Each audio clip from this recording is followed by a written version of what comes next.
The following video discusses sensitive topics such as PTSD, depression, anxiety, suicidal thoughts, and abortion. If you or a loved one have experienced any of these or have had to deal with any of these, then please know that you are not alone. If conversations like this tend to upset you, then I would recommend clicking off the video, as this can get pretty dark pretty quickly.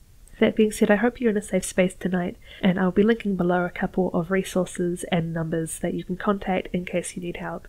Please, if you're not feeling okay, please reach out and seek help.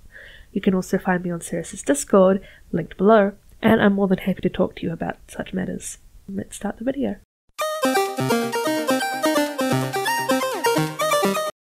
Hello my lovely nerds, glad to see you all back here. Did you miss me? Today's video is a bit of a depressing one, so please heed the warning at the beginning if you're easily upset by what it mentioned, and stay safe. But for those of you who are staying, let's jump into it. AshtonBirdie released a video a while back about why she's pro-life and how she used to be pro-choice. Now, I could very well go into her video and debunk her claims, and correct her information. In fact, that is what I had planned to do at the beginning when I was organising this video. But I feel like that's been done before. Adding another voice spouting the same thing possibly wouldn't help, especially when I know I could do something else that could potentially be more effective. Instead, I can offer something more personal.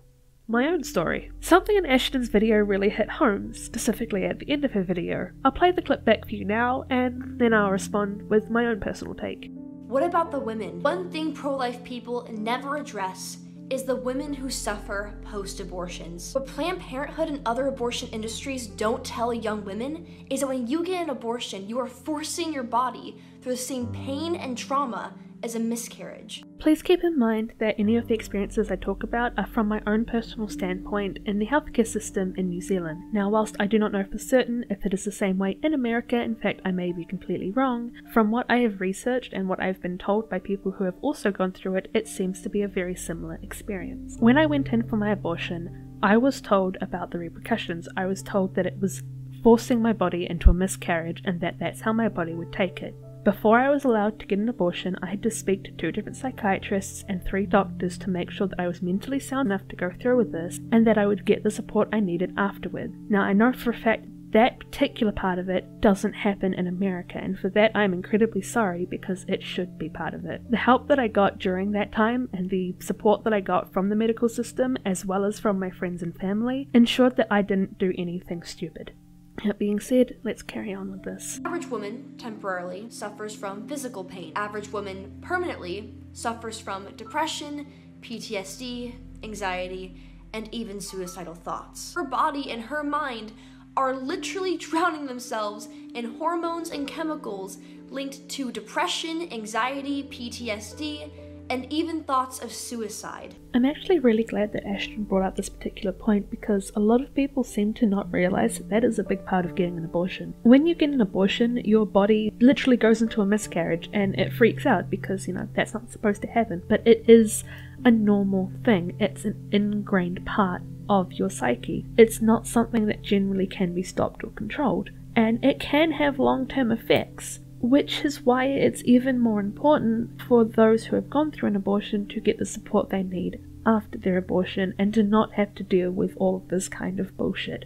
I have known friends and family who were very dear to me that once they found out I had an abortion, their opinion on me shifted so drastically that it actually made everything a lot worse. And when I say it changed drastically, I don't mean in a positive light. I don't want to go into specific details, and I am by no means going to name anyone, but I have been referred to as a murderer and scum and all that. Now, if you take into account that my body was already going through this horrible rejection type thing and this horrible mindset of, you know, that you failed, you fucked up, you lost the baby, I'm already drowning in chemicals that are making the PTSD that I already had worse, and the anxiety that I already had worse, and the depression that I already had worse, and making my suicidal tendencies a lot worse. Having those that I thought I could trust and open up to turn around and hurt me did not make it any easier.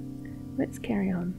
Post-reaction to abortion and miscarriage is completely biological and chemical, and the abortion industries are forcing this torment on our young girls. The amount of girls post-abortion with depression, anxiety, PTSD, and even thoughts of suicide. Do you honestly think is pro-choice or pro-woman. You would think the same people who claim to be pro-women, pro-choice, and anti-industry would be fighting this. Abortion is anti-women, anti-choice, and yes, an industry. And those who support it, their mind has been clouded by lies. It is time we start exposing what abortion really is and what it does to women and children every single day. My name is Ashton, love thy country, hate thy government.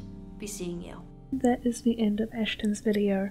If you wish to see the full thing, I'm not going to go through the effort of linking it below because I don't feel comfortable with it, but now it's time for my story. Ashton, I believe what you're trying to do is out of the goodness of your own heart and that you're trying to do the right thing, and for that I thank you because you seem like a really sweet person. But the way you're going about this and the information that you're spreading is harmful.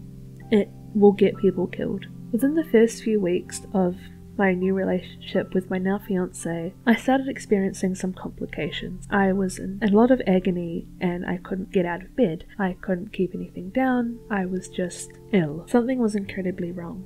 I managed to pluck up the courage and ask him if he could get me a pregnancy test just so I could see if that was something that was an issue. And lo and behold, despite the fact we had used protection, I was pregnant. Now, before anyone gets on my case about how, you had sex, therefore you should expect a child, consent to sex is not consent to a child. I have PTSD from a past sexual trauma, so for me to be intimate with my partner and to have a sexual relationship with my partner is a form of a trust-building exercise, if you want to put it in some sort of blunt way.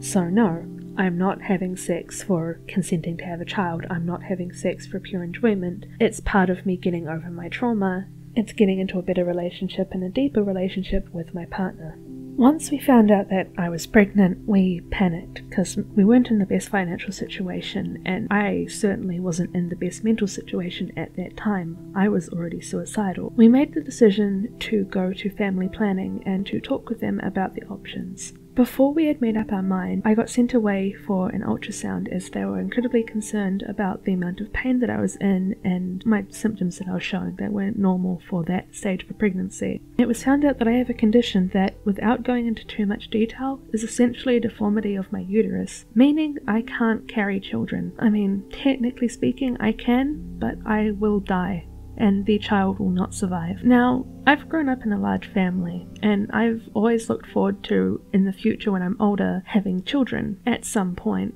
whether they be adopted or my own.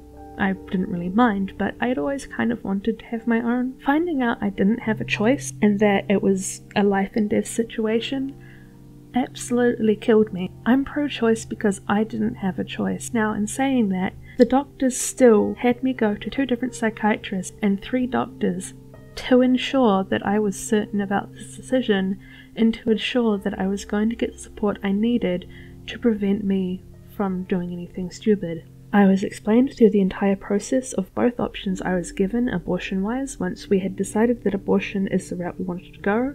Note that before we had decided that abortion was the route we wanted to go, we were given multiple options like fostering, adoption, lots of other bits and bobs like that. I can't remember all of them. This is about 3 years ago, so forgive me. However, once we decided abortion was the route to go, they gave us 2 options for abortion. One of them was a medical abortion and the other was a surgical abortion. A medical abortion is where they give you a type of medication to induce a miscarriage. Generally the process is they give you this medication, whether it's through an oral source or through an injection. I'm not too sure. I think it's through an injection. But they give you this medication and send you home. Once home, you relax for a bit and then eventually you will miscarry. It's not a guaranteed way, however, but it is a less invasive way and it allows you to be more private with the abortion than having to stay at the hospital for longer. I wasn't comfortable with this option as I wanted a more guaranteed success of the abortion, so I decided to go with a surgical abortion. Now, the surgical abortion is where they insert an instrument a bit like a vacuum up through your vagina into your uterus, and they essentially suction out everything in there, so both the placenta and the fetus. Now, something that Ashton mentioned before is that the doctors lied about the state that the fetus was in and the development of it. Please be rest assured that I was shown images of what the fetus looked like at that time, and I was informed of what it was capable of that time and exactly what point of development it was in. Noting I got my abortion at 12 weeks. The abortion itself went fine. My painkillers started wearing off near the very end, so I felt a little bit of discomfort, but afterwards I felt considerably better. My body didn't feel like it was trying to fight for its life. However, that's only on the physical side. Mentally, I broke. I stopped eating, I stopped leaving the house, and I stopped going to my diploma course that I was supposed to be going to at university. I couldn't physically get out of bed. As Ashton said, my brain was drowning in chemicals related to depression, anxiety, PTSD, and suicidal thoughts. In fact, I did attempt to kill myself a few times. However, none of them were successful and none of them were wholehearted, and for that I have my partner and the support system that was put in place for me to thank. An important part of getting an abortion is ensuring that you've got a safety net for you for after the abortion, because yes, it is going to hurt, and yes, your brain is going to scream at you, and it's going to hurt you, and it's going to make you not want to live, and it's going to make you feel like a monster. So please trust me when I say this to all you pro-lifers out there that get quite violent and angry at anyone who's had an abortion, and you call us murderers and horrible, horrible names. We've already heard it. Our own brain is screaming it at us. We don't need it from you. If you are really pro-life, then I would recommend ceasing this activity, as it does kill people. It very nearly killed me. Sorry for this depressing video, I felt like I needed to get this out, and I did try to get it out closer to the date Viserys released his, but it has been quite a ride for me to go through this.